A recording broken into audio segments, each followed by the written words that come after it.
Eh bien voilà, mesdames et messieurs, bonjour. Convergence et révolution culturelle, sinon le retour aux sources africaines. Les chemins de la Renaissance africaine, quels sont-ils? Et surtout, quand l'Afrique part de l'Afrique à l'Afrique pour l'Afrique.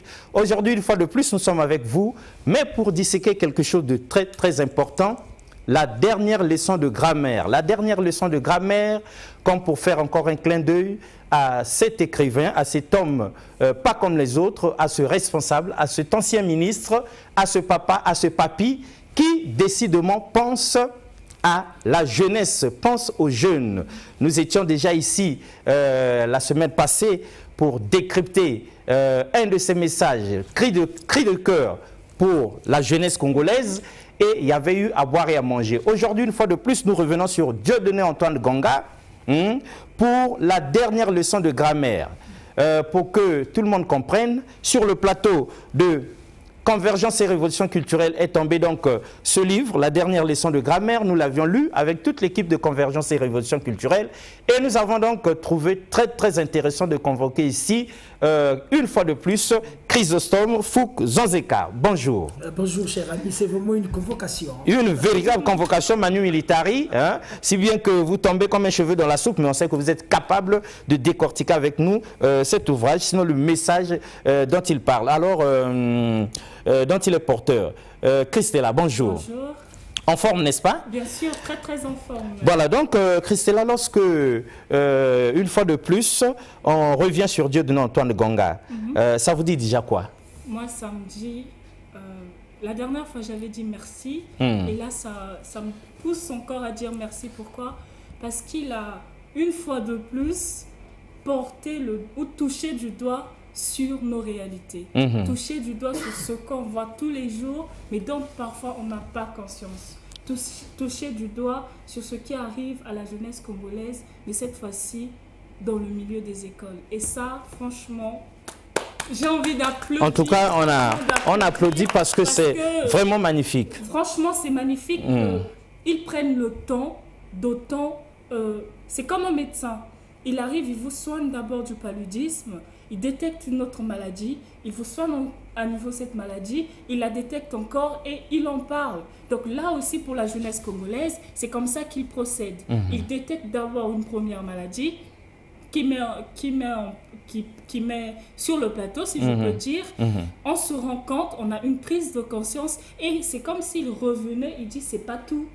Il y a d'autres mots encore qu'il faut avoir à prendre conscience. Et il vient encore vous déballer et franchement... Et dans les coulisses, vous disiez que cette fois-ci, on dirait que c'est un cri de cœur, cette fois-ci, de la jeunesse. Bien sûr, c'est un cri de cœur de la jeunesse. Voilà, donc c'est un cri de cœur pour la jeunesse congolaise, tant pour les adultes comme d'habitude et pour les jeunes aussi qui puissent prendre conscience que l'éducation, c'est l'avenir. D'accord. Alors, nous serons rejoints d'un moment à l'autre par Dixon Klaus Pimbi, qui tient aussi à venir décortiquer ça avec nous, et Chrysostome. Oui, une fois de plus, vous êtes convoqué. La dernière leçon de grammaire. Vous avez lu le livre? Ok. La dernière leçon de grammaire de Dieudonné Antoine Ganga, Paris aux éditions Les Impliqués. Qu'est-ce qu'il faut dire d'ailleurs? Ce livre-là était au portillon de 3 éditions. Les Impliqués, l'édition Bordelais et l'édition Véran. Donc ça veut dire que le message ou l'intérêt de publier par les éditions ce livre était d'une portée internationale. Tout le monde tenait à le publier. Naturellement, parce que c'est la grammaire. C'est une histoire vécue de Dieudonné Ganga en 1959 quand il présente son BPC. Donc c'est du vécu. Et ensuite, cette expérience est combinée avec le temps qu'il a passé aux États-Unis en enseignant la langue française. Parce que la grammaire nous permet de bien parler et de bien écrire. Voilà un peu ce qu'il nous donne comme outil dans cette pédagogique. C'est son expérience qu'il restitue dans... Naturellement, c'est son expérience. Parce qu'en 1959, c'est l'année où il est en train de présenter son BPC. Et qu'à leur époque, on ne pouvait pas présenter le BPC si et seulement si l'enseignant ne fait pas revenir des enfants à l'école pour la révision de la grammaire. Et c'est ce qui fut fait. Raison pour laquelle quand vous regardez l'introduction de son ouvrage et la sortie de son ouvrage, en dehors des adverbes, des propositions, des pronoms, des adjectifs qui meublent le livre, en fait, c'est le quotidien d'un enseignant avec ses élèves.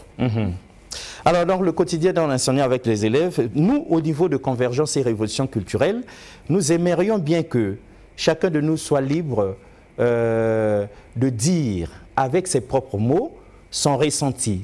Hein, lorsqu'il a parcouru le livre, nous sommes mieux tentés de dire lorsqu'il a écouté ce message-là, lorsqu'il a lu ce message, quels sont les aspects, qu'est-ce que ça a suscité en lui, comment ça a résonné en lui. C'est ça que nous aimerions que chacun de nous soit libre de souligner, d'exposer ici pour que nous regardions ça ensemble. Et charité bien ordonnée, commençons par soi-même. Nous avons relevé un aspect d'entrée de jeu, l'amour du pays. Même quand on est à des milliers de kilomètres de chez soi, on a été étudié ailleurs, on n'oublie jamais son pays. Et donc, on a affaire ici à 3 jeunes qui sont allés étudier ailleurs, mesdames et messieurs, mais qui, à la fin de leurs études, quoi qu'ayant réussi là-bas, quoi qu'étant installés là-bas, ont toujours la nostalgie du pays, du Congo, et finalement, un jour, ils décident de refaire un tour au pays. Alors, l'amour du pays, qu'est-ce que vous en pensez ? Nous pouvons dire que quand nous regardons les 3 protagonistes que Dieudonné Antoine Nganga met en scène dans son essai, parce que ce n'est pas un roman, ce n'est pas non plus une nouvelle, ce n'est pas une pièce de théâtre, mais c'est un essai.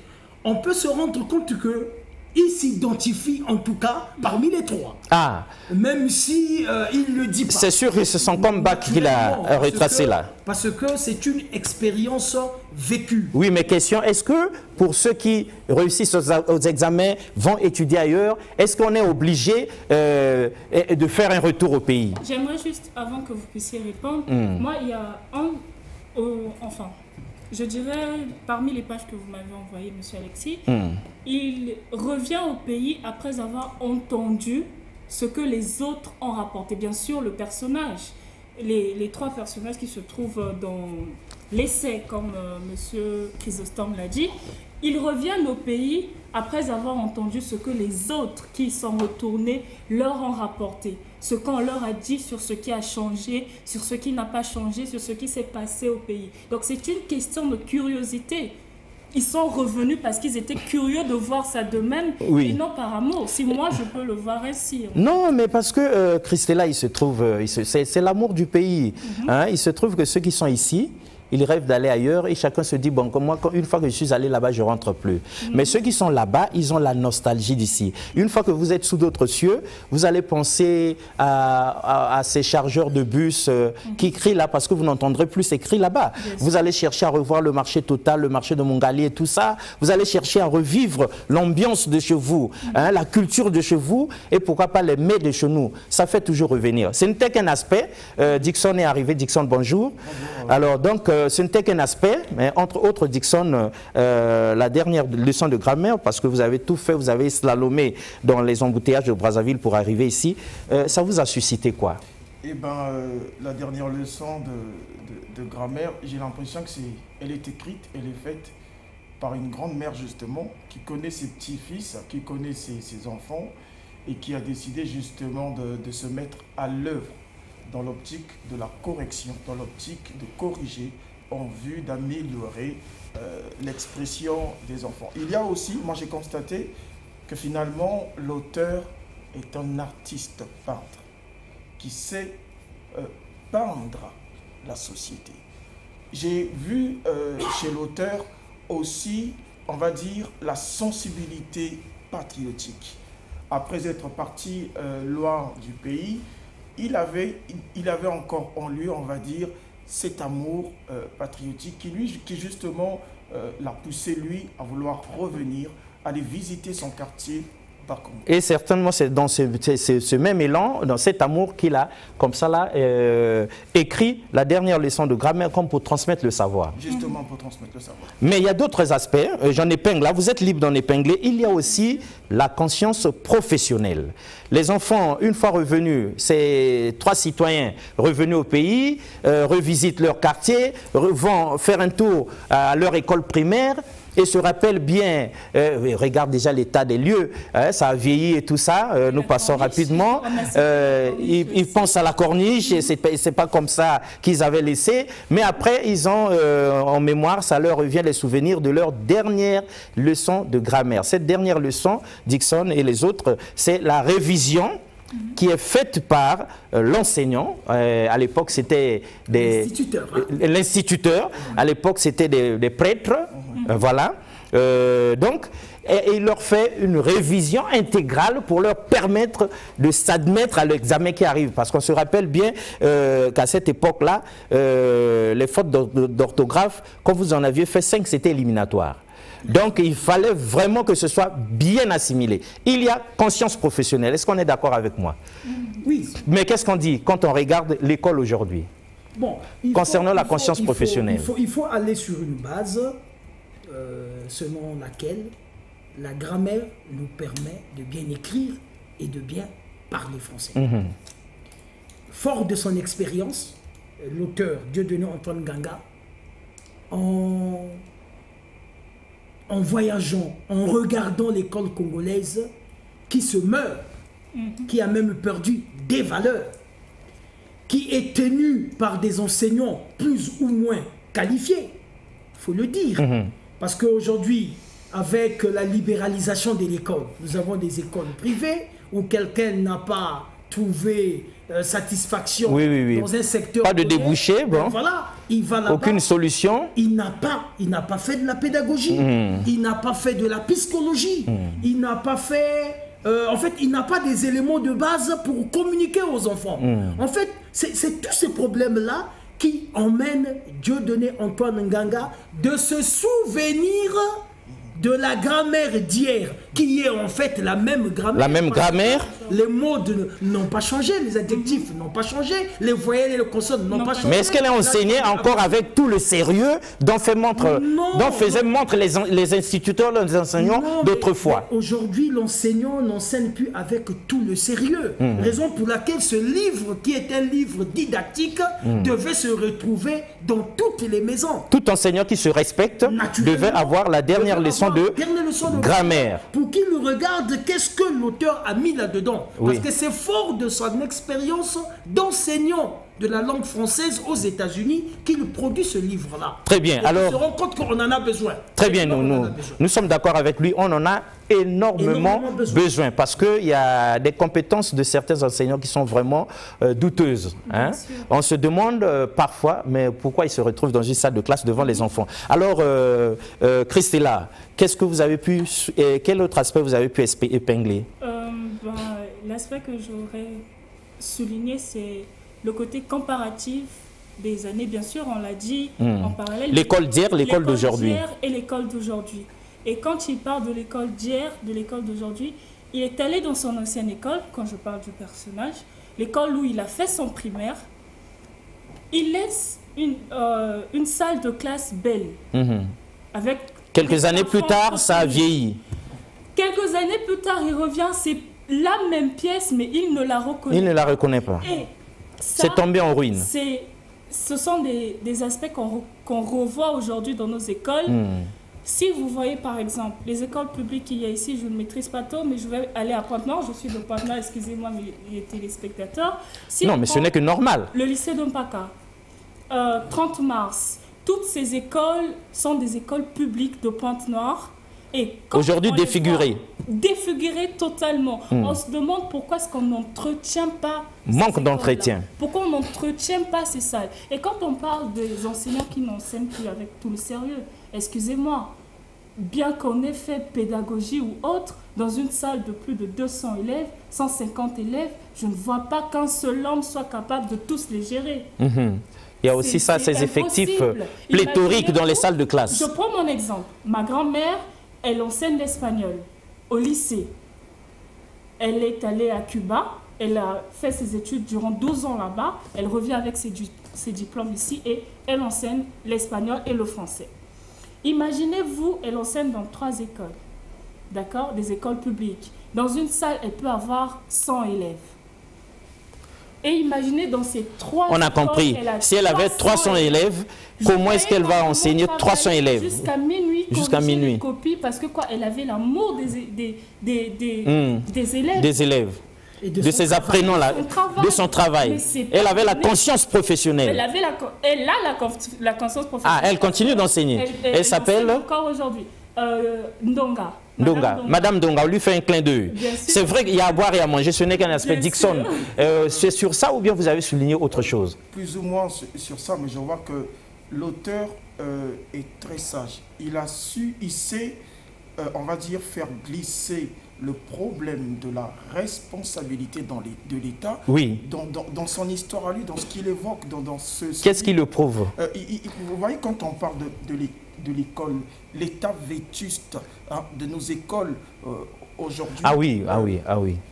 La responsabilité de l'État est engagée. Justement, remet en cause l'efficacité même de la responsabilité de l'État. Parce que les conditions doivent être réunies pour que... Voilà. L'éducation nationale. Mais ce que je veux dire, Alexis Bongo, nous étions à Ouando, vous et moi, si. et nous avons vu l'école des 3 présidents, qui est une école historique. Invitée par la Fondation Ebonga La Vitrine. Voilà, mais l'école des 3 présidents. L'état dans lequel se trouve cette école est déplorable. À un moment donné, on se pose des questions, mais où est l'homme politique? Où est l'homme politique? Voilà. Parce que c'est quand même 3 présidents qui sont sortis de cette école. C'est-à-dire Marian Gwabi, Denis Sassou Nguesso, Yombi Opango. Tous les 3 ont fait leur primaire dans cette école. Mais elle devait être embellie, entretenue. Ça devait devenir un site touristique. Moi, je voulais quand même dire quelque chose. Rapidement. Les gens oublient que l'école est partenaire de la République. L'école a pour mission de promouvoir les objectifs républicains. C'est-à-dire que l'école accompagne le citoyen à s'intégrer dans la République. C'est l'école même aussi qui construit ce citoyen-là. Voilà, donc ça doit être, cette construction se fait dans des conditions normales. Évidemment. Sinon ça tape à côté. La question de la population des classes, mais moi je pense que ça c'est pas au niveau des enseignants. En pédagogie on dit effectif pléthorique. Voilà. Mais le problème de l'enseignant, ce n'est pas de dire il y a trop d'élèves dans ma salle, je ne vais pas enseigner. Non. L'enseignant, lui, il exécute la mission qui lui a été confiée. Et il doit se sacrifier. Et donc c'est au ministère de l'enseignement de voir la question justement de mettre à sa disposition une facilité pour pouvoir enseigner tout. Très bien. Afin qu'on tombe pas sur la problématique de ces classes saturées. Alors il y a aussi un autre aspect, à moins que vous ayez, si je peux vous donner, ou bien vous avez épinglé autre chose. Non, mais allez-y. Il y a aussi le fait qu'en lisant Lieutenant Antoine Ganga, on a l'impression que toutes les conditions étaient réunies à leur époque quant aux livres, au matériel didactique, ce dont l'enseignant avait besoin pour enseigner, et les élèves pour suivre l'enseignant. C'est-à-dire, c'est pas comme aujourd'hui où les livres coûtent les yeux de la tête, où 10 élèves se mettent sur un livre dans une salle de classe pendant la lecture, mais on dirait qu'à cette bonne vieille époque-là, toutes les conditions étaient réunies. Quant à l'encrier, à la plume, à l'ardoise, au cahier, on dirait que l'État ou encore l'Église catholique fournissait tout ça. Mais oui. Aujourd'hui, manque criard. Même le professeur, l'enseignant n'a pas, lui-même n'a pas les livres, le matériel didactique adéquat. Oui, Alexis, ce que tu épingles, tu le dis si bien, c'est la réalité. Mais dans la quête du savoir, dans la maîtrise de la langue française, dans la maîtrise de la grammaire qui nous permet de bien écrire et de bien parler français, il faudrait que les parents s'investissent. Oui. Un papa qui veut bien que son enfant soit à la hauteur, il est impérieux que celui-là puisse acheter un livre. Mais les livres coûtent les yeux de la tête. Il faut que l'État fasse aussi que les livres programmes coûtent moins cher désormais. Si nous sommes en train de parler de la grammaire. Mais nous disons ceci, la dernière leçon de grammaire, oui, ça devient pour nous un prétexte qui nous permet On creuse, c'est pas Dieudonné Antoine Ganga qui a dit que désormais le livre coûte très cher, mais nous regardons, c'est magnifique le tableau qui est peint ici, sauf que c'était la bonne vieille époque. Et quand nous comparons aujourd'hui, on n'a plus les mêmes conditions. Et donc, du coup, pour nous, ça devient prétexte pour essayer de faire une étude comparative. Les livres aujourd'hui coûtent les yeux de la tête. Oui, il faut pas que tu regardes. Moi, je crois que ce n'est pas parce qu'il a fait la vieille école qu'il s'est rendu compte que chez eux, tout était rose. Lui, son problème, c'est que il est en train d'interpeller les parents, d'interpeller les élèves à comprendre que pour bien parler français, il faut maîtriser la grammaire. D'accord. Mais pour bien maîtriser la grammaire, il faut quoi? Naturellement, il faut avoir un livre de français. Il faut avoir Mamadou et Bineta. Il faut avoir le père Bineta aujourd'hui. Nous sommes en train de devenir. Aujourd'hui, ce n'est plus ça. Nous avions des... Ça évolue. Des livres au programme. Quel que soit le livre au programme, mais il faut l'avoir. Mais si vous allez au marché total, vous trouverez Mamadou et Bineta. Oui, mais il faut avoir l'argent pour acheter. Mais voilà. Il faut avoir... Je l'ai eu de mon grand-père. Mais naturellement. Il faudrait, Alexis, ici, là, il faudrait que nous disions que Dieudonné Antoine Ganga a eu le mérite de nous dire, c'est bien, nous parlons français, nous enseignons le français à nos enfants, nous ne voulons plus parler nos langues maternelles, mais pour que l'enfant soit à mesure de bien parler français, il faut que tu lui montres les règles grammaticales. Oui, c'est le problème, mais ce problème-là a des à côté. Mais les à côté... Pour que l'enfant parle bien, je prends un exemple, pour que l'enfant s'exprime bien en français, pour que l'enfant maîtrise la grammaire, il faut qu'il soit bien enseigné. Naturellement. Il faut que les parents lui achètent les livres qu'il faut. Naturellement. Il faut que l'enseignant en face prépare bien ses cours. Oui. Et si cet enseignant lui-même n'a pas de livres pour préparer ses cours... Je voudrais quand même répondre à Chrysostome qui parle des parents qui devraient enseigner les enfants. Mais encore qu'il y a une question qui devrait être posée, laquelle c'est de savoir si tous les parents sont à mesure d'enseigner les enfants. Ou bien d'acheter des livres à leurs enfants. Pourquoi nous parlons aujourd'hui de l'enseignement, quand Alexis parle des à côté, l'enseignement qui doit être maximisé, qui doit être efficace, on veut justement d'emmener l'élève à bien parler la langue française. Et qu'est-ce qu'on entend par un enseignement efficace? Mais c'est justement disposer des livres à la bibliothèque, par exemple. Oui, mais parce que les écoles d'aujourd'hui manquent cruellement de bibliothèques. Il n'y a pas de bibliothèque. Ça manque de bibliothèque. C'est-à-dire la leçon de grammaire, Chrysostome nous dit bien que c'est pour que nous apprenions, pour que nous parlions bien français, pour que nous écrivions bien sans faute, certes. Mais il y a maintenant tout ce panorama-là pour aboutir à ça. Vous savez que les écoles aujourd'hui, même les écoles privées, n'ont pas de bibliothèque. Mais j'aimerais juste dire que avec il y a beaucoup d'autres aspects, rapidement. En fait, la numérisation, pardonnez-moi. Les enfants peuvent par téléphone en avoir. Mais il faut qu'ils aient des téléphones Android et qu'ils puissent se connecter, il faut qu'il ait le forfait et tout. Donc on devrait avoir un forfait élève, un forfait étudiant. Oui, rapidement. Je ne conseillerais pas mes amis qui me suivent, les jeunes qui me suivent, de penser faire la lecture à partir de leur téléphone. C'est pas prudent parce que avec le téléphone, toute distraction est possible. Par contre, lorsque vous avez un livre avec vous, tout seul dans votre chambre, vous êtes concentré sur ça. Vous n'êtes pas distrait. Et j'aimerais ajouter quelque chose. Rapidement, il y a beaucoup d'autres aspects. Parce que les gens nous suivent, les autorités nous suivent aussi. Vous savez, un homme faisait une comparaison assez simple entre la Chine et les États-Unis. Enfin, il parlait de ce que est la Chine aujourd'hui et de ce que sont les États-Unis aujourd'hui.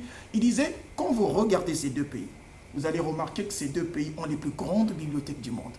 Les États-Unis ont la plus grande bibliothèque. Très bien, mon frère, c'est une bonne information. Oui. Les États-Unis promeuvent la lecture et encouragent les gens à acheter. Et nous, ici, sur ce plateau de Convergence et Révolution culturelle, nous disons que mieux vaut que ce soit une école, une bibliothèque. Il faut qu'il y ait des choses comme ça. Il faut que l'État soit regardant sur cet aspect-là. Il faut que l'État impose même aux écoles privées d'avoir des bibliothèques. Il faut simplement, mais dans ce pays, il a existé le projet de lecture publique. Voilà. Avec la coopération française et tout. Non, il faut simplement stimuler les pouvoirs publics à réhabiliter. Et c'est ce que nous faisons. Mais ils doivent faire leur priorité. C'est l'éducation qui doit être la priorité des priorités. Que nous ayons des jeunes gens qui s'exprimeraient bien. Il faut qui écriraient bien le français et ça ferait plaisir aux parents. Oui, c'est-à-dire, c'est vrai que la base, c'est ça le français, mais après, la dernière leçon de grammaire, quoique, parlons de grammaire, mais comme qui dirait un procès de tout le système éducatif. Parce qu'il y a un autre aspect ici. Voilà, ces enfants-là, ils ont étudié. Ils sont allés en Europe, ils ont vécu des années là-bas, ils ont fait même leur diplôme, ils sont revenus peut-être 10 ans ou 15 ans plus tard, mais ce que nous avons souligné, ils se rappellent très bien leurs leçons de grammaire. Mais les enfants d'aujourd'hui, ils sont le matin à l'école, à peine en route, même en allant à la maison, ils ont oublié. Donc il y a quelque chose qui ne tourne pas rond dans la transmission du savoir. Comme disait une enseignante, Gertrude Bikuta, quand nous parlions de ce sujet avant d'arriver ici, il dit qu'à la bonne vieille époque, il y avait aussi des chansons qui permettaient aux enfants de stimuler la mémoire des enfants. Ces chansons n'existent plus à l'école. Si. Mais non, pas toutes les écoles. Hein. Si. Pas toutes les écoles. Il y a des chansons qui ont résisté quand même. L'auxiliaire avoir et l'auxiliaire être, moi je la connais. Apprenez bien coller les règles claires du parti passé. Au moins celle-là, mais il y a beaucoup d'autres chansons qui sont passées qui pouvaient stimuler la mémoire des enfants. Vous le dites parce que vous étiez enseignant. Il faut le souligner. Hein. Ça, c'est me trahir aussi. Bon, d'accord, bon, on vous écoute. En parlant justement des Monsieur Alexis, on vous écoute. J'étais dans une école publique et je me suis rendu compte, j'ai remarqué, j'ai réalisé que pendant que les cours se faisaient, beaucoup d'enfants étaient dehors. La question que je me suis posée, que faisait en cet instant l'administrateur de l'école? Il y a un problème. Aujourd'hui, nous parlons de bien maîtriser la grammaire. Oui. Pour bien donc le problème de la discipline à l'école aussi est posé sur la table. Entre les lignes, hein, entre les lignes. Chrysostome, vous n'êtes pas d'accord? Non, mais Chrysostome, il y a quand même la question de la discipline qui s'impose. Moi, je ne suis pas contre la discipline. Oui. La discipline dans une école est de mise. Dans une école, vous avez un directeur, vous avez un surveillant général. Oui. Le surveillant général est là pour ça. Oui. Mais sauf qu'aujourd'hui, enfin, ce livre est comme complémentaire de ce qu'on a fait la dernière fois. Donc, le cri du cœur de la jeunesse. Mais exactement. Mais c'est un livre à plusieurs tiroirs. Le livre est pédagogue. Il faut simplement que nos jeunes comprennent que quand nous allons à l'école, quand nous allions à l'école hier, quand tu as fini, si tu vas attendre Alexis a fini, nous rentrons à la maison. Mais aujourd'hui, qu'est-ce que nous remarquons? Il y a quelqu'un qui a fini à 15h, à 16h. Non, mais il est là. C'est un attroupement. Ils sont 50, ils sont 100. Ils attendent quoi? On ne sait pas. Ça sème le désordre à l'école. Naturellement, oui, ça sème le désordre. Il y a ça, mais il y a aussi l'aspect qu'il faut épingler de ces enseignants colériques qui, moindre incident, dehors. Il dit ça à l'enfant. Pédagogiquement, c'est strictement interdit. Comme disait feu l'inspecteur Gérard Nkwe, un enfant qu'on met dehors, c'est un danger. Parce que ce qu'il va faire, hein? À l'école, toi et moi, on nous tapait. Mais aujourd'hui, comment on appelle ça? On dit châtiment corporel, non? Et c'est interdit maintenant, strictement interdit. Alors comment l'enseignant va s'en sortir? On peut punir. Comment l'enseignant... Est-ce que c'est pas ça qui a gaspillé l'école? Mais justement, c'est tous ces aspects-là. C'est pas ça qui a gaspillé l'école. Non, mais je ne sais pas si vous avez connu ces punitions. Quand tu parles, est-ce que c'est pas ça qui a gaspillé? C'est une question, oui. 150 fois, 1000 fois. Je ne parlerai plus en classe. C'est ça qui est recommandé aujourd'hui, la chicotte, le bâton ou bien, je ne sais pas, on appelait ça comment, appui avant. Oui. Pied en avant. Oui, moi, je me rappelle de la punition que je ne faisais plus, que je ne parlerai plus en classe 150 fois, 200 fois. On écrivait ça 1000 fois. Mais il y avait aussi la chicotte. Mais il y avait surtout la chicotte. Donc, le fait, Dixon, le fait d'avoir soustrait carrément la chicotte, est-ce qu'on n'a pas sémé les germes de l'indiscipline à l'école? Non seulement semer les gens de l'indiscipline, moi je voudrais dire quelque chose. Je constate que les sociétés africaines aimeraient démocratiser nos sociétés à l'européenne. Vous voyez, c'est-à-dire qu'on veut vivre... Faire du copier-coller.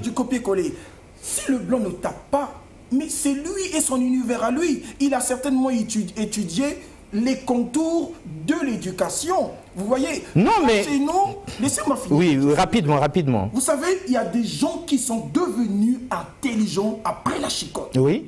Donc, grâce à la chicotte. Grâce à la chicotte, justement. On ne peut pas un bon matin se lever comme ça et dire on va plus chicoter alors que tout autour de nous et avec nous, nous avons des enfants têtus. Ce n'était pas juste un bon matin. C'est à cause, parce qu'il y avait des enseignants qui pouvaient être très... Qui exagéraient. Et qui exagéraient. Ouais. Des coups de fouet qui enlèvent la peau du dos de l'enfant. C'est à cause de ça. Des gifles qui laissent les 5 doigts. Qu'on a demandé à arrêter la chicotte. Mais on devait normalement interdire l'excès, l'exagération et tout, mais pas carrément... enlever la chicotte. La chicotte avait bien sa place. Mais Dickson, je vais soulever un aspect. Ceux les autres en Europe, en France par exemple, le fait d'avoir interdit toutes ces choses-là, il ne faut pas dire qu'ils ont contrôlé leur jeunesse, ils ont décidé. Hein. Non, parce que la police, la gendarmerie, tout, en France, ils ne dorment pas. Hein. Les jeunes sont un casse-tête là-bas, depuis même les adolescents, dès le bas âge, les enfants sont intraitables. Donc du coup, notre éducation à nous, la bonne vieille éducation reçue par nos parents, elle était... Non, du copier-coller, pas question. Bon, il y a aussi la responsabilité parentale. Même si Dieudonné Antoine Gonga ne souligne pas, mais il y a un tiroir dans son livre, un tiroir que nous prenons là, qui nous dit que... certainement que ces enfants-là avaient des parents responsables à l'époque. Des parents qui déjà éduquaient à la maison, et l'enfant était éduqué après à l'école, et l'enfant était encore éduqué à l'église. Il y avait comme une sorte de triangle. Oui, l'éducation à la maison, à l'école, à l'église. Oui, aujourd'hui, l'enfant qui revenait de l'école, et à leur époque, même à notre époque, une fois que tu as mangé, mais tu regardes avec les parents ce que tu as fait en classe. Papa te donne des exercices. Papa te pose des questions. C'est ce que tu as fait à l'école. Et même te demander si demain tu as un devoir. Oui. Mais aujourd'hui, combien de parents le font? Non, mais aujourd'hui, les parents, ils ont... Le parent passe le temps dans un début de boisson, excusez-moi. Les papas portés disparus. Vous avez un parent qui se réveille à 6h, 7h, il est assis dans un ganda en train de picoler. Il est 7h. Ou bien ce papa-là, après le boulot, porté disparu. Il rentre à 22h, les enfants dorment déjà. Il n'y a que maman à prendre toute la responsabilité de la maison seule. Alors elle est très fatiguée depuis le matin, donc elle ne peut pas demander. Je pense comme quand on donne à l'enfant vient te poser une question, tu lui dis va demander à ton professeur, moi je ne connais pas. Ou bien l'enfant vient te demander, maman s'il te plaît explique-moi tes sujets. Tu lui dis non, moi je ne suis pas ton prof. Ou bien Katouka, je suis fatiguée, excusez-moi. Oui, mais là c'est quand elle est vraiment fatiguée. C'est la faute de l'enfant. Oui, non, mais c'est... Justement, oui, Dickson. Souvenez-vous que dans le premier livre, l'auteur a fait montre dans le discours, je crois, de Massamba Deba, ou de Fulbert Youlou. Non, Massamba Deba qui parlait de l'éducation, des valeurs, le rôle des parents et tout. Moi, je voudrais dire quelque chose ici. Lorsque je faisais mes analyses sur l'éducation congolaise, en vue de proposer des résolutions vis-à-vis aux problèmes que nous avons dans l'éducation, justement. Je dis dans cette analyse, je dis que la famille devrait être partenaire de l'école pour la bonne construction intellectuelle de l'enfant. Mais ça ne s'arrête pas là. Moi, j'ai l'habitude de revenir toujours sur l'homme politique. Parce que la définition même de la politique responsabilise l'homme politique sur tout. Oui, parce que c'est la gestion de la cité. La gestion de la cité. Nous organisons généralement des universités populaires lorsqu'il s'agit de la Constitution. Mais sous d'autres cieux, on organise des universités populaires aussi pour sensibiliser les parents ou encore tout le monde sur des questions de tous les jours. Vous voyez, l'homme politique peut se lever, comme le député par exemple. Il peut organiser des réunions dans des quartiers, discuter avec les parents, sensibiliser les parents pour l'éducation de leurs enfants. Donc moi, évidemment, il y a la famille qui est partenaire de l'école, mais il y a l'homme politique. Non, mais la responsabilité de l'État est engagée. Ça, il n'y a rien à faire, Dickson. Dans la décrépitude actuelle, la dégénérescence même de l'école ou du système éducatif, l'État a une énorme part de responsabilité. Mais je crois que c'est en cela qu'il est lancé les États généraux de l'éducation. Ah ben oui, c'est ça. Ça fait pratiquement plus d'un mois. que le ministre Elo Mampouya, qui est en charge de cette question, a fait le lancement officiel des États généraux au Palais des Congrès. Et je crois qu'au niveau des départements, les gens sont en train de travailler et que nous attendions que nous ayons des réponses. Mais sur ce plateau de convergence et révolution culturelle, nous aimerions bien qu'on vienne expliquer à tout le monde quelles sont les conclusions de ça. Mais c'est lancé. Et son cabinet. C'est déjà passé. Ils ont entendu et sinon nous arriverons sur place parce que la problématique de l'éducation n'est pas à prendre à la légère. Hein. Sinon c'est la mort. Alors dites-nous, est-ce qu'une question... quand on regarde dans la dernière leçon de grammaire, on revient dans ces écoles-là qui étaient tenues par des religieux, hein, par l'Église catholique. Chapeau à l'Église catholique parce qu'il faudrait bien que nous lui rendions hommage. Elle a bien éduqué dans ces écoles ceux qui sont devenus les dirigeants d'aujourd'hui, hein, ceux qui étaient devenus nos parents, ceux qui nous ont mis au monde et qui ont essayé de nous transmettre un tant soit peu l'éducation reçue. Alors, est-ce qu'aujourd'hui, on n'a pas jeté dehors Dieu dans l'éducation des enfants? Oui. Et il y a une phrase très souvent que j'entendais quand j'étais encore au primaire. On disait l'école est laïque. L'école n'est pas chrétienne, mais l'école est laïque. Et quand on dit l'école est laïque, ça veut dire que dans l'école, il n'y a ni Dieu, ni Allah, ni peu importe autre religion. À l'école, c'est strictement... Comment est-ce que je peux dire? Strictement éducatif, en fait. Tout est strictement scientifique. Voilà, strictement scientifique. Strictement cartésienne. Carrément. Mais pourtant, la laïcité, en soi, n'exclut pas Dieu. Non, mais la laïcité n'exclut pas Dieu. Quand vous posez votre question, si on a... Le Congo était... Ou on a tourné le dos à Dieu, non. Moi, non, mais à la bonne vieille époque, hein, c'était étroitement... L'éducation des enfants était étroitement liée à Dieu, à la Bible. Oui, il faut le reconnaître, Chrysostome. Oui, mais n'oublie pas qu'en 91, après la conférence nationale, les écoles ont été rétrocédées à l'église. Vous avez des écoles conventionnées aujourd'hui.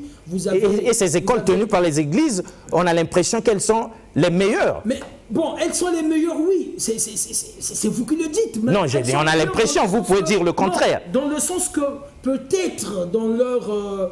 avant de rentrer en classe, prière, il y a une prédication, il y a une prière, il y a ci, il y a ça. On essaie de dire à l'élève, attention, faut mais c'est important ou pas? Pas faire ça. Non, c'est important dans la réalité de l'enfant. Voilà. C'est très important. Parce qu'on ne va pas seulement se limiter à instruire l'enfant. On doit aussi l'éduquer. Mais oui, mais parce que quand vous voyez la plupart de ces violences, c'est dans les écoles publiques. Mais voilà justement. Vous avez les lycées. Vous ne verrez pas ça, toute cette violence-là, à Javoué. Vous ne verrez pas ça à l'école de l'armée du salut, ni moins à l'école kimbangiste. Vous ne verrez pas ça. Voilà. Un autre aspect. Le temps est contre nous. Oui. Excusez-moi, M. Dixon, ce ne serait pas peut-être l'attitude des enseignants qui poussent les élèves à se conduire ainsi, à mener un tel désordre? Parce que on porte le regard extérieur, c'est vrai, mais j'ai été élève. Moi aussi, j'ai été dans une école publique. Dites-nous. Et quelquefois, c'est l'attitude des enseignants qui révoltait les élèves au point de se conduire ainsi. C'est-à-dire? Déjà, une fois, comment est-ce que je peux dire? Lorsque je suis rentrée en seconde au lycée d'Ompaka, j'ai fréquenté au lycée d'Ompaka. J'arrive en seconde A. Lorsqu'on termine les compositions, parce qu'avant c'est composition du premier trimestre, on passe au deuxième trimestre, on n'a toujours pas nos résultats. Et quand on n'a toujours pas nos résultats, le deuxième trimestre fini, on passe au troisième trimestre, on commence à nous donner le premier trimestre. Et quand le troisième trimestre, on est presque à la fin, on nous raconte des trucs comme quoi le deuxième trimestre n'est pas encore disponible. Les élèves ont tapé un tintamarre, ils se sont mis sur la voie goudronnée en train de revendiquer leurs notes. Au point où la direction a appelé la police pour essayer de nous disperser. Imaginez dans un tel cas de figure, il fallait qu'on puisse leur mettre une telle pression. Et ça se passe en quelle année comme ça? 2017. Donc c'est récent. 2017. Donc c'est récent. Et Dixon va dire quelque chose. Attendez Dixon, vous allez dire quelque chose. Mais ça me donne ici l'occasion pour rebondir sur ça, de tirer les oreilles de ces enseignants, surtout ces professeurs au collège, au lycée, qui gardent 2 semaines, 3 semaines durant les copies des enfants à la maison chez eux. Devoir de géographie, d'histoire géo, et puis 2 semaines plus tard, les notes ne sont pas connues. Devoir d'anglais, 3-4 jours plus tard, le professeur vient, il donne son cours, mais les notes ne sont pas connues. Est-ce que ça peut contribuer à l'évolution? Je crois que ça détruit aussi. Oui, Dixon, peut-être un autre aspect. Je ne m'inscrirai pas véritablement dans votre orientation. La question sur la religion, entre guillemets, on parle de Dieu, dans l'éducation, dans les études, est très complexe, je veux dire. La laïcité de l'école est mieux dans quel sens? Parce qu'aujourd'hui, nous parlons de Dieu, mais nous avons de différentes manières de parler de Dieu. Les écoles que vous évoquez sont des écoles catholiques, mais il y a des parents qui sont d'obédience. Les écoles religieuses sont catholiques, salutistes, kimbanguistes, évangiles, tout. Oui, même certaines églises de réveil ont des écoles. Nous sommes un pays laïque. Comme avec l'ambassadeur de Jésus-Christ, l'école Daniel. Là, à Texaco. Nous sommes un pays laïque. Oui, rapidement.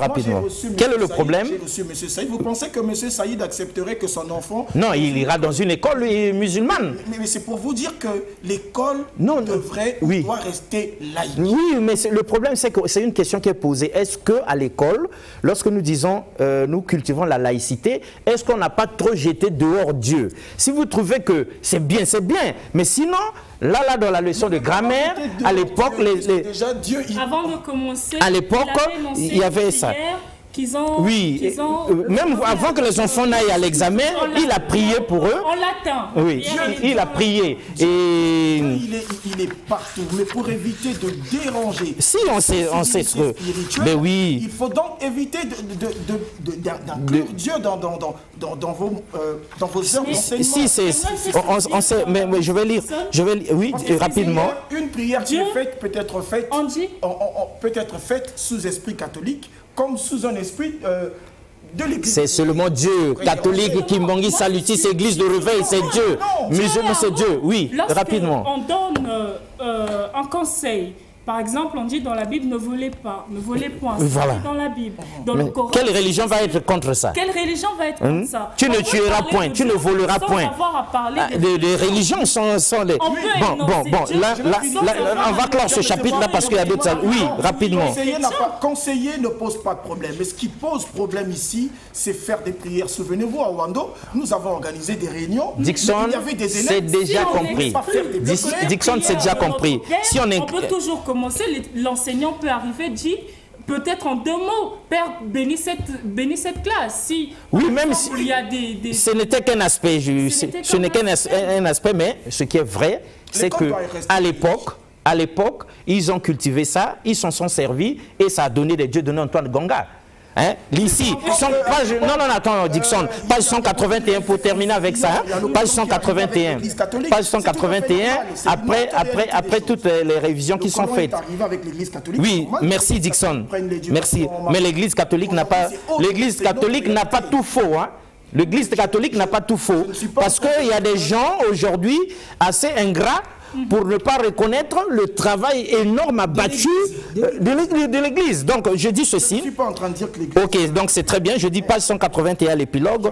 Écoute l'enseignant, qui est prêtre en même temps. Notre leçon de révision de la grammaire est terminée. Nous avons bien travaillé. Je vous confie à Dieu et à nos âmes, à nos mânes. Je vous confie à Dieu et à nos mânes. Je vous souhaite bonne chance. Avant de rentrer chacun chez soi, lisons le texte suivant. Ils lisent, et puis tu vois, l'instituteur continue. Rangez maintenant tous les livres dans mon bureau. Alors on apprend l'ordre, la propreté, tout ça. Effacez le tableau et nettoyez à fond la salle de classe. Ne nous quittons pas sans remercier par une prière Dieu de nous avoir donné la possibilité de réviser la grammaire et de combler ipso facto nos lacunes. Je suis sûr que si l'instituteur à cette époque ne parlait pas en ces termes, Dieu de Antoine Gonga ne serait jamais devenu... Attends, Dieu de Antoine Gonga ne serait jamais... Dans une classe. Ok, c'est bon, mais un enfant d'athée... C'est compris. Autre chose, il y a aujourd'hui un aspect sur lequel nous allons atterrir, il y a la perversion... comme Julien Makaya Nzundu l'avait dit, la saison des perversions. la saison de perversion, on a 2 ou 3 minutes pour discuter là-dessus. Il faut tirer rapidement le drap de son côté. Dans la saison de perversion, Julien Makaya-Nzundu dénonce les mauvaises pratiques ne venant pas des élèves, mais des enseignants, surtout à l'université, ces professeurs, ces docteurs et tout ça, qui ont la manie des moyens sexuellement transmissibles aux enfants.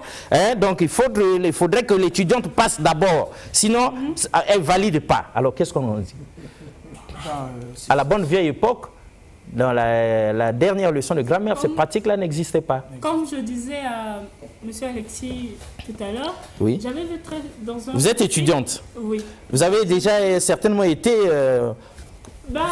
face à la problématique du harcèlement? Bien sûr. Ah, d'accord. Bien sûr, comme tout étudiant. Oui, mais qu'est-ce que vous dites à ces enseignants-là? Comment est-ce que je peux dire? Consciente et de ne pas... Ah oui, mais attends, oui, bien sûr. Dans ce film, il y a une partie où l'enseignant disait le mouton ne broute l'herbe que là où il est attaché. Donc, ce qui veut dire que là où je suis, il y a des filles, j'en profite. Donc, ces professeurs, ces docteurs et autres attachés à l'université vont brouter là-dedans. Exactement. C'est une bonne chose ou pas? Non, c'est pas du tout une Chrysostome, qu'est-ce que vous en pensez? Excusez-moi. Grand journaliste en même temps. C'est un viol en parallèle. C'est un viol en parallèle. C'est non seulement un viol, c'est un crime. Carrément. Odieux, abominable. Bon, c'est un crime odieux, abominable, tout ce que vous voulez. Moi, je pense que nous sommes là pour une thématique très importante. On n'est pas sorti de cette thématique. Nous ne sommes pas sortis de ça. Pas dit que à moins que vous vouliez seulement qu'on parle seulement de la grammaire aujourd'hui. Non, il faudrait que... D'accord, on vous écoute, Chrysostome. Les uns et les autres prennent leurs responsabilités. Le corps enseignant doit prendre les responsabilités, les élèves doivent prendre leurs responsabilités, les parents également doivent prendre leurs responsabilités. Parce que Dieudonné Antoine Ganga nous invite à maîtriser les règles grammaticales. Et comment l'étudiante va maîtriser ça quand vous la draguez en même temps, quand vous la harcelez? J'ai bien quand dit, le corps enseignant doit prendre ses responsabilités. Très bien, on vous écoute, mon frère, on vous écoute. Je suis enseignant, très bien, je très bien. ne dois pas demander à l'élève de livrer son corps pour une note pour bien maîtriser la grammaire française. Très bien, très bien. Tu dis à l'élève, écoute, je te donne telle référence, lis tel livre pour ceci, achète tel livre pour cela. C'est facile et c'est net à faire comme ça. Très bien, très bien. Il nous reste 2 petites minutes. Oui. Une fille qui donnerait son corps à un enseignant... C'est votre dernière intervention. Ne maîtriserait pas forcément... Non, elle n'aura pas de niveau. Elle va valider puis elle passe. Mais elles sont les gens comme ça. Nos étudiantes, elles valident sans avoir le niveau. Mais c'est ça qui a produit cette jeunesse pourrie, avec des diplômes creux, des diplômes vides. Oui. Évidemment, il y a ces harcèlements dans le milieu scolaire, mais moi, ce que je déplore, c'est plutôt l'attitude des élèves, des étudiants qui se mettent à insulter ces professeurs-là. Non, je vous conseillerais plutôt, quand ce genre de choses vous arrive, dites non simplement, mais demeurez enfant respectueux. Donc elle dit non respectueusement. Oui, mais écoutez. Excusez-moi Excusez-moi, qu'elle dise non respectueusement. Est-ce qu'on ne peut pas dire non Monsieur Dixon. Rapidement, on va atterrir. Oui. Je ne ris pas ce que vous avez dit, c'est tout à fait normal. Mais laissez-moi vous faire comprendre que le non, gentiment, n'est pas recevable. Est-ce que vous comprenez ça? L'étudiante peut dire et n'est pas dissuasif. Elle peut dire non autant qu'elle veut. On va la coincer jusqu'à un niveau où elle n'aura pas le choix que de dire oui. Donc quand vous vous présentez, vous dites non gentiment. Excusez-moi de rire. Le non gentiment ne produit pas d'effet. Ne sont pas comme vous, capables d'accepter un non. Il y a d'autres qui sont têtus et obsessionnels. Très bien. On est arrivé à l'atterrissage. Très bien, on aura une deuxième partie de cette émission. Et puis, c'est l'occasion pour nous d'inviter ici sur ce plateau Dieudonné Antoine Ganga lui-même pour qu'il réponde à nos questions. On est à l'atterrissage. On est à l'atterrissage, Dixon. Ça existe. Très bien, mais oui, vous avez déjà dit que les filles doivent dire non gentiment, mais nous leur conseillons de dire non méchamment parce que c'est scandaleux. Non, parce que je vous en prie, Dixon.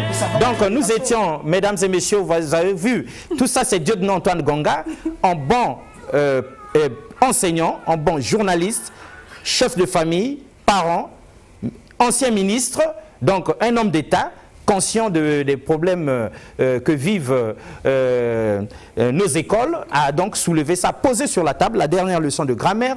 Quelqu'un regarderait ça seulement comme ça là, à un seul niveau, et ne comprendrait pas toute la profondeur du message qu'il y a dedans, au-delà des règles grammaticales qui nous sont comme ça là présentées, ou bien qu'on nous fait remémorer. Il y a aussi la problématique de l'éducation tous azimuts, dans tous ces compartiments dont il y a eu à boire et à manger. Ce n'est que partie remise, Dieudonné Antoine Ganga est convoqué lui-même sur ce plateau, parce qu'il va devoir répondre à nos questions sur le cri de cœur, son cri de cœur pour la jeunesse congolaise, et sur la dernière leçon de grammaire. Au revoir et à la prochaine. Merci beaucoup une fois de plus.